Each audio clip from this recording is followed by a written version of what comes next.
দর্শক, এবার রমজান ও ঈদ ঘিরে নিত্যপণ্যের বাজার পরিস্থিতির খবর জানবো। গোপালগঞ্জ থেকে যুক্ত হচ্ছেন সহকর্মী বাদল সাহা। বাদল,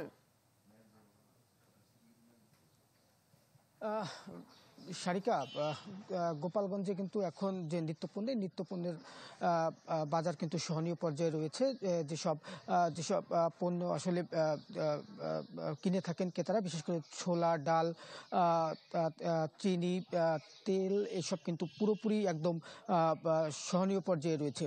বিশেষ করে যে রমজানে যেটি সবসময় দরকার প্রয়োজন হয়ে পড়ে, যে ছোলা কিন্তু 95 থেকে 100 টাকার মধ্যে কিন্তু বিক্রি হচ্ছে, যা বিগত দিনগুলো থেকে অন্তত 5 টাকা করে কিন্তু কমেছে। আর চিনির দামও স্বাভাবিক রয়েছে। আর যে সয়াবিন তেলের যে একটি হাহাকার ছিল গোপালগঞ্জে, সেটি কিন্তু এখন কেটে গেছে। এখন বিভিন্ন দোকানেই কিন্তু সহজেই যে সয়াবিন তেল সেটি কিন্তু পাওয়া যাচ্ছে। আরেকটি বিষয় হচ্ছে যে গরুর মাংস রয়েছে, সে গরুর মাংস কিন্তু সে যে একই দাম বিক্রি হচ্ছিল সেটি কিন্তু রয়েছে আপনার 750 টাকা কেজি দরে কিন্তু বিক্রি হচ্ছে। আর অন্যান্য যে তরকারি যে রয়েছে আপনার